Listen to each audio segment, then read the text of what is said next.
अस्सलाम वालेकुम जी। तो आज हम बनाएंगे बहुत ही मज़ेदार सा spongy soft tea cake. Because I am a मीठा लवर और मुझे तो टी केक बहुत पसंद है। मैं हमेशा मेरी कोशिश होती है कि शाम की चाय के साथ कुछ ना कुछ मीठा चाहे थोड़ा सा हो लाजमी मिले। और जो भी मीठा लवर्स हैं उनको शायद ये क्रेविंग लाजमी होती होगी, क्योंकि मुझे तो ये क्रेविंग्स बहुत होती है। तो ये ऐसी रेसिपी है जिसको आप बहुत आराम से घर पे बना सकते हैं। ना ही इसके लिए कोई स्पेशल इंग्रेडिएंट्स चाहिए, ना ही आपको कोई स्पेशल चीज़ें चाहिए। चलें जी, तैयार करते हैं। तो इसके लिए हमें चाहिए होगा मैदा, पिसी हुई चीनी, 3/4 कप ऑयल, 2 अंडे और बेकिंग पाउडर, दैट्स इट। तो जी अब यहाँ पर मैंने 2 अंडे तोड़ लिए हैं। हमने अंडों को रूम टेम्परेचर पर ही लेना है।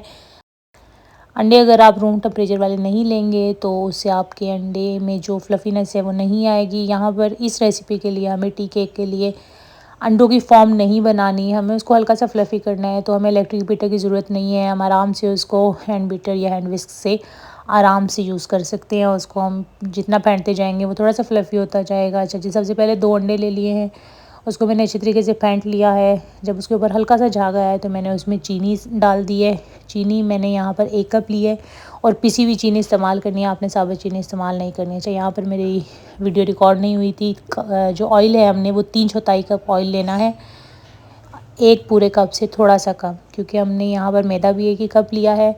तो इसके लिए हमारे जो ऑयल है वो भी तकरीबन 3/4 कप जाएगा। आपने अभी इस स्टेज पर इसको अच्छे तरीके से मिक्स करना है और हैंड विस्क से मिक्स करेंगे। जब आप देखेंगे कि आपके अंडे अब अच्छी तरीके से फ्लफ़ी हो चुके हैं तो साथ ही हमने इसमें 1 कप छना हुआ मैदा डाल लेना है। यहाँ पर मैं 1 कप की क्वांटिटी ले रही हूँ, तो उसी के मुताबिक मैंने चीज़ें ली हैं। अगर आपने 2 कप लिए हैं तो आपकी हर चीज़ डबल हो जाएगी। अच्छा, ये इसके बाद आपने इसमें 1 टेबलस्पून बेकिंग पाउडर डालना है। बहुत ज़्यादा भरना नहीं है, 1 टेबलस्पून बिल्कुल दरमियाने साइज़ का ही आपने उसमें बेकिंग पाउडर डालना है, अदरवाइज़ आपका स्पॉन्ज अच्छा नहीं बनेगा। चलिए, जब इसको आप अच्छे तरीके से मिक्स करते जाएंगे, यहाँ पर देखें इसकी जो स्मूथनेस है वो इसी तरह से होनी चाहिए। और इसको आप तकरीबन 3 से 4 मिनट इसी तरह अपने हाथों की ताकत से हिलाते जाएंगे। और जी फिर उसके बाद आप इसमें हल्का सा येलो फूड कलर ऐड कर दें, और जिससे इसका कलर जो है वो एग्जैक्ट बाज़ार वाला जो फ्रूट केक है उसी तरह का कलर आएगा। उसके बाद आप इसको मिक्स कर दें। अच्छा, इसमें मैंने इसके बाद ये थोड़ा सा यहाँ पर थिक था तो हमने इसमें बहुत ज़्यादा दूध ऐड नहीं करना, सिर्फ 2 से 3 घूंट दूध ही हम इसमें डालेंगे और इसको आप हिलाते जाएंगे। यहाँ पर मैं इसमें तकरीबन ये 2 घूंट दूध था, मैंने इसमें वो ऐड किया। हल्का सा नीम गर्म था, ठंडा दूध नहीं ऐड करना। और हमने अब इसको भी इसके साथ अच्छे तरीके से मिक्स कर लेना है। सिर्फ इसकी मिक्सिंग अच्छे तरीके से होनी चाहिए। उसके बाद आप देखेंगे कि जब आपका केक ओवन में है या आप पतीले में इसको बेक कर रहे हैं तो ये बहुत खूबसूरती से इसका स्पॉन्ज फूलेगा और बहुत सॉफ्ट बनेगा। और दूध डालने से वैसे भी ये बहुत सॉफ्ट बना था। तो जी यहाँ पर अब मेरा बैटर अच्छे तरीके से तैयार हो चुका है। और अब मैंने इस स्टेज पे इसके अंदर डालना है वनीला एसेंस। वनीला एसेंस बहुत ज़्यादा नहीं डालेंगे, तकरीबन 2 ड्रॉप्स भी बहुत होंगे। मुझे इसकी फ्रेगरेंस बहुत ज़्यादा पसंद नहीं है तो मैं अवॉइड करती हूँ कि बहुत ज़्यादा ये ऐड ना करूँ, क्योंकि ये सिर्फ एक इसकी जो ख़ास केक की जो स्मेल होती है उसी के लिए यूज़ होता है और अंडों की स्मेल उसमें से ख़त्म हो जाए, अदरवाइज़ इसका अपना कोई टेस्ट एज सच उसमें नहीं इन्हेंस करता ये। तो जी अब इसके बाद मैंने बैटर आप देखें कि अच्छे तरीके से तैयार, और बैटर की एक पहचान होती है कि आप देखेंगे जितना आप उसको बीट करते जाएंगे उसमें बबल्स बनते जाएंगे, और जितने उसमें अच्छे बबल्स बन रहे हैं तो इसका मतलब है आपका बैटर उतने ही अच्छे तरीके से मिक्स हो चुका है। अच्छा, अब इस स्टेज पे आपने अपने बैटर को 2 से 3 मिनट रेस्ट देना है और उसके बाद आपने केक मोल्ड ले लेना है। उसके अंदर आपने बटर पेपर एडजस्ट करना है और अपना जो बैटर है उसको आहिस्ता आहिस्ता करके डालना है, एकदम से सारा नहीं डालना। पहले हाफ़ डालेंगे, उसके बाद उसको आप सेट करने का टाइम देंगे, थोड़ा सा मिक्स करेंगे और जैसे ही वो सेट हो जाएगा उसके बाद आप फिर अदर हाफ़ बैटर उसमें ऐड कर देंगे।